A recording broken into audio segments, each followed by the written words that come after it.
Josh and I met in 2009 at Youth with a Mission, YWAM, in Montana. I heard him singing through the walls in the lecture hall, and I pursued the sound, and it was beautiful. Looked through the window, he tapped the seat next to him, and the rest is history. We dated for a year and a half and then got married in 2011. Prior to getting married, we had talked about pornography. Josh had told me, I think when we were just friends, that was something he hated, that he had gotten into when he was young, and it was a battle that he was already fighting, and I could totally see the sincerity in his eyes. It was awful, like it plagued him.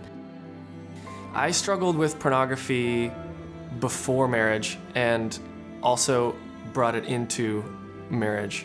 So when I was 15, I really got hooked, and I kept telling myself over and over that the next year I'd be free, I'd be more mature, I would know how to beat this, and I have all these mile markers that I'm looking to when I'm graduated from high school, when I'm married, when I'm graduated from college.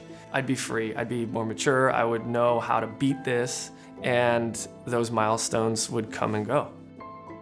About a year into our marriage, we were at a Switchfoot concert, and that's when I found out about the fact that he was still struggling with pornography. He pulled out his phone. I think I had it for whatever reason, and I saw the search history had popped up, and I knew that he was still dealing with pornography, and obviously that was just like that moment stood in time where it just felt like a bomb dropped, and I was very angry. I ran away. He pursued me, and that's kind of the cycle we got stuck in from then on. After the concert, I was actually a little bit excited about maybe this can go somewhere, maybe we can get better and do it together. But that faded quickly into the same kind of rhythms. She would ask me how I'm doing, and I would say, I'm good, but I don't feel like I can really tell you, and I don't really know if you really want to know. For the next 6 years, we walked through a binge purge cycle without much hope of the future that Josh would ever get free from pornography. Josh would have times of sobriety, and I just had the ignorance is bliss mentality. I didn't even want to know. He did find a group in the area we were living that was more the binge purge kind of, you just confess what you'd done that week, but you weren't really getting freedom. Then God led us to a church where I believe the reason he led us there was because Pure Desire had actually just showed up there. It was like they had just come, and then we came, and right away Josh was able to get into one of those 7-pillar groups, and that's when things really started to change for us.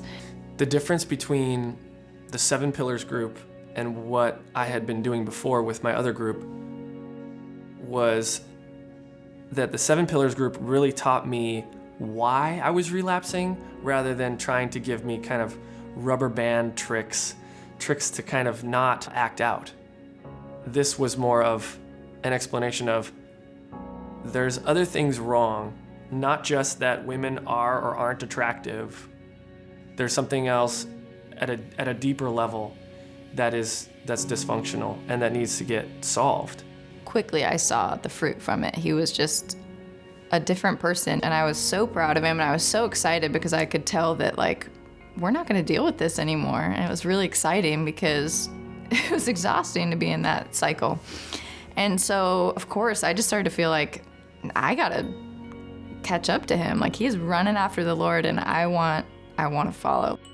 So I joined a group, and it was wonderful. It was 7 women. We were all wives of men going through the same thing, but literally every woman in the group was beautiful. I mean, that alone was healing to me because I thought, oh, it must not have to do with what I look like, because Josh has told me that forever, but I never felt that way. But looking around the room, there were such beautiful women, and I thought surely their husbands wouldn't struggle with pornography if it had anything to do with how they look, because they're beautiful. So that was healing in itself, but the content really brought up so much that I had buried from my past and just helped me to work through it and see the trauma and the scars that I had buried that I didn't even know existed.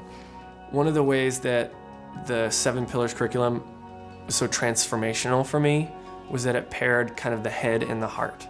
Having that spiritual side of things, but not just this kind of pray harder, try harder thing, but then you have this understanding of the brain and how it works. It feels like it's walking you through a spiritual journey with the Lord. So you have both of these at the same time. I think it's really important. So if I could go back and talk to myself in the middle of my husband's addiction, when it was the worst and the nights were so dark, I would just tell that girl to hold on to hope, because you're not alone and freedom is possible. God uses pure desire to bring freedom and healing and hope to marriages, and our marriage is a testament to that.